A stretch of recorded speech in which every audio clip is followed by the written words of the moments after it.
In cost accounting, we discuss three methods. Can you tell me if you remember the three methods using perpetual inventory costing system? What are these three? The first one is FIFO. Everybody say FIFO. FIFO. And what is FIFO? First in And the second one is? LIFO. Correct. What is the meaning of LIFO? And the last one, CWA,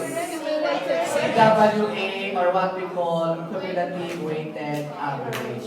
So today we will learn three costing methods more. And what are these? First one is what we call high-low method.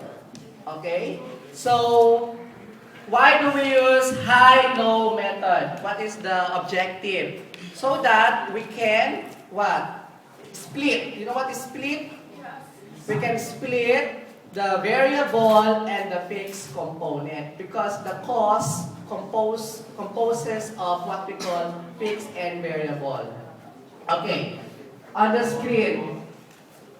So high-low method, it is technique for splitting the fixed and variable elements of semi-variable cost. So how this method works? Class, there are how many columns on the screen? 3 columns, correct? The first column for the month. The second column, machine hours. And the last column, now, if I ask you to check the highest, which column we need to consider in considering the highest point? Should we consider the machine hours or should we consider the cost? If we want to know or determine the highest point, which one we need to consider? The machine hours or maintenance cost? Who said maintenance cost? Raise your hand. And who said machine hours? Okay, I will ask you, which of these two is what we call the cost driver or the cost unit? Which one is the cost unit or the cost driver? Okay. Remember in our last meeting, the cost always follow the driver, right? So, in this situation, we will use the machine hour as our base. Okay? So, if we use these machine hours, which month has the highest machine hours? Okay, I will write on the board. So, high, which month? January? February. Okay, because in February, how many units? 345. Okay, how about the cost? The cost in February? 3,900. Okay. How about the low? Are you calling my name? Okay. So which month? In June. Okay. In June, and that is how many units? 135. Very good. So that is 135 units. And how about the cost? 1,950. So, our next step is to what? Subtract them. Okay? Get the difference. So, what's the difference between this? This is 210 units, and this is how much?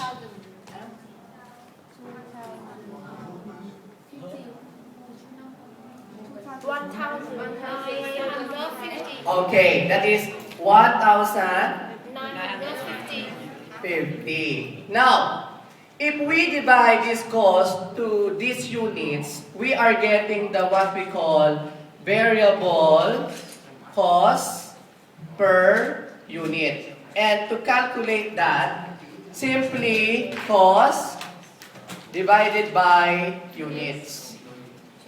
So, in this point, our cost is 1,950 divided by 210. So, how much is our cost per unit? 9,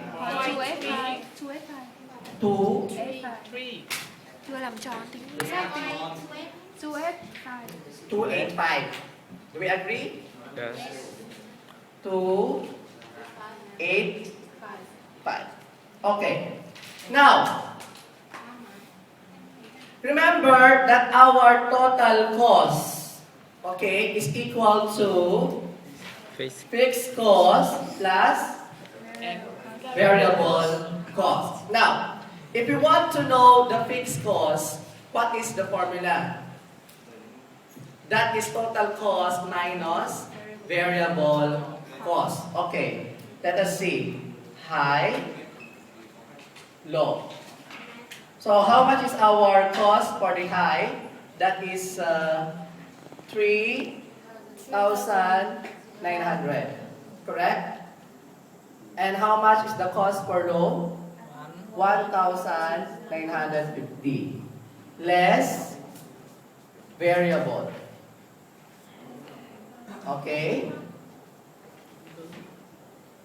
So, for high, how many units? 345 units multiplied to 9.285, how much?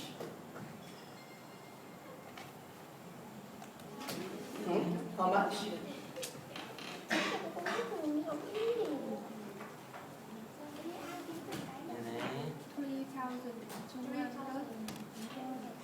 And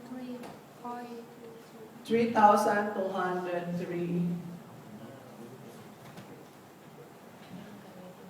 Okay. 3,203. 3.325. Okay. Or maybe 3,203. Okay? And how about this? How much? This is 135 multiplied by 9.285.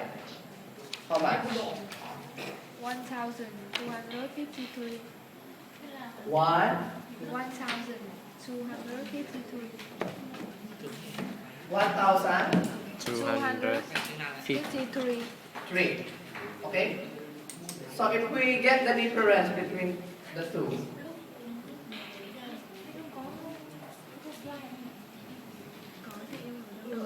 how much? Yeah, I can do it. How many units? How many? How much? 600. 3,800 minus 697. 697.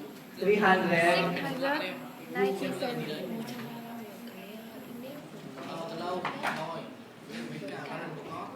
How about this two?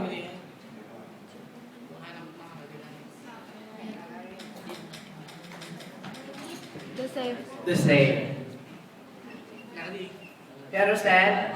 So, remember, whether high or low, the fixed cost should be the same. Okay? Any question? Any question?